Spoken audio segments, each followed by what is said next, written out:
آج نواز شریف غدار بنا ہے تو کل عمران خان کی بھی باری ہے۔ ماضی میں محترمہ فاطمہ جناح اور ذوالفقار علی بھٹو کو غدار وطن قرار دینے والی طاقتور اسٹیبلشمنٹ آج اگر نواز شریف کو غدار قرار دے رہی ہے تو وہ دن زیادہ دور نہیں جب یہی اسٹیبلشمنٹ اپنے سلیکٹڈ وزیر اعظم عمران خان کو بھی غدار قرار دے رہی ہوگی۔ بنیادی وجہ یہ ہے کہ پاکستانی سیاستدان ملک سے نہیں بلکہ فوجی اسٹیبلشمنٹ سے غداری کے مرتکب ہو رہے ہوتے ہیں،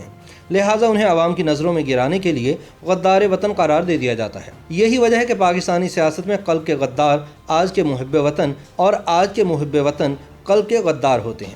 اپنی آدھی سے زائد زندگی فوجی آمروں کے زیر اقتدار گزارنے والے پاکستان میں ہر خاص و عام جانتا ہے کہ لفظ اسٹیبلشمنٹ سے دراصل کیا مراد ہے۔ معروف صحافی اور تجزیہ کار وسعت اللہ خان BBC کے لیے اپنی ایک تحریر میں لکھتے ہیں کہ اسٹیبلشمنٹ دراصل اس جرنیلی اور نوکرشاہی خانوادے کو کہتے ہیں جس کے بچے اکثریت پسند کی بجائے عسکریت پسند سیاسی کیریئر اپناتے ہیں۔ اس خاندان کے دیگر بزرگ طبعاً حساس ہیں، لیکن محتاط لوگ تہذیب کے تقاضوں کی خاطر ان کا پورا نام لینے کی بجائے بس خلائی مخلوق، فرشتے، محکمہ زراعت، سافٹ ویئر انجینئرز، شمالی علاقہ جات کے ٹورسٹ گائیڈ اور ڈبل ڈور ویگو ڈرائیورز وغیرہ کہتے ہیں۔ وسعت اللہ خان لکھتے ہیں کہ اتنے سارے پیار کے القابات اس بات کا ٹھوس ثبوت ہیں کہ اسٹیبلشمنٹ خانوادے کے بزرگ عوام سے اور عوام ان سے کتنی محبت کرتے ہیں۔ ان بزرگوں کا ایک کام یہ بھی ہے کہ محب وطن عناصر اور غداروں پر کڑی نظر رکھیں، مبادا کہیں عدل بدل نہ ہو جائے۔ محاورہ ہے کہ گھوڑا گھاس سے یاری لگائے گا تو پھر کھائے گا کیا، لہٰذا اسٹیبلشمنٹ کے بھی نہ تو مستقل حریف ہوتے ہیں اور نہ ہی مستقل حلیف ہوتے ہیں۔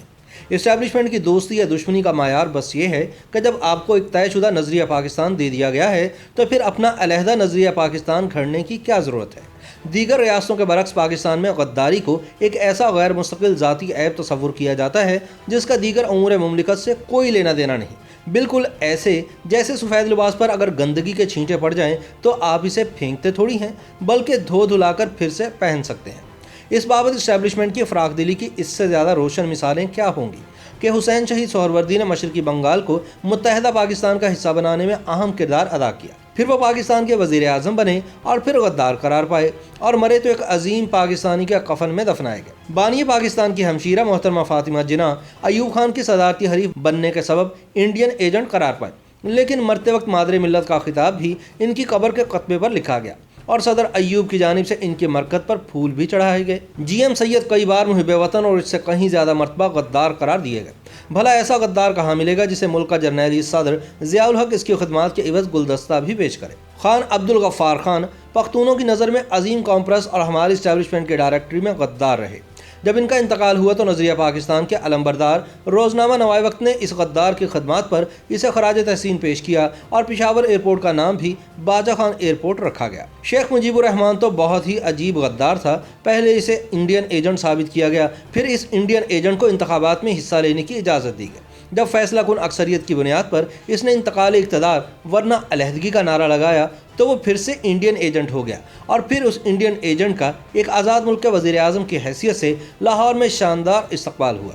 پاکستانی نیوکلیئر پروگرام کے بانی ذوالفقار علی بھٹو کو بھی اسٹیبلشمنٹ نے غدار قرار دیا اور جماعت اسلامی اور دیگر مذہبی جماعتیں انہیں انڈین مفادات کا نگہبان کہتی رہیں، مگر جب بھٹو ضیاء الحق کی فوجی اسٹیبلشمنٹ کے ہاتھوں تختہ دار پر چڑھائے گئے تو عوام اور تاریخ کی عدالت نے ان کو شہادت کے مرتبے پر فائز کیا اور ان کی پھانسی کو جوڈیشل مرڈر قرار دیا۔ بھٹو کی بیٹی بے نظیر کو بھی ان کے مخالفین نے اسٹیبلشمنٹ کے ایما پر سیکیورٹی رسک قرار دیا اور دونوں مرتبہ ان کی حکومت گرا دی گئی، لیکن تاریخ کے پنوں میں وہ بھی شہادت کے رتبے پر فائز ہوئیں اور ان کے مخالفین ان کی سیاسی عظمت تسلیم کرنے پر مجبور ہوئے۔ سندھ میں بھٹو کی پیپلز پارٹی کو کاؤنٹر کرنے کے لیے ضیاء کی فوجی اسٹیبلشمنٹ نے الطاف حسین کو بنایا۔ بعد ازاں MQM کے بانی کی حب الوطنی اور غداریت بھی اسی راستے سے گزری اور آج وہ سند یافتہ غدار ہیں جن کا چہرہ اور آواز آج پاکستانی الیکٹرانک میڈیا پر نہ تو دکھایا جا سکتا ہے اور نہ ہی سنائی جا سکتی ہے۔ اور اب باری ہے نواز شریف کی، جنہوں نے اپنی پہلی وزارت عظمیٰ کے دوران اسٹیبلشمنٹ کے ایما پر بے نظیر بھٹو کو قومی ایٹمی پروگرام کے لیے سیکیورٹی رسک قرار دیا تھا۔ وہی نواز شریف دوسری وزارت عظمیٰ کے دوران لاہور میں بھارتی وزیر اعظم واجپئی کا استقبال کرنے کے سبب نرم گیر قرار پائے، مگر کارگل کے کمبل سے پاکستان کی گلو خلاصی بھی اسی نرم گیر انڈیا نواز نے کروائی، ورنہ مشرف نے تو پاک فوج کو بری طرح پھنسا دیا تھا۔ لیکن تیسری وزارت عظمیٰ کے بعد تو اب نواز شریف ملکی سیاست میں فوج کی مسلسل مداخلت کا سوال اٹھا کر سیدھے پاکستان دشمن اور غدار ہو چکے ہیں۔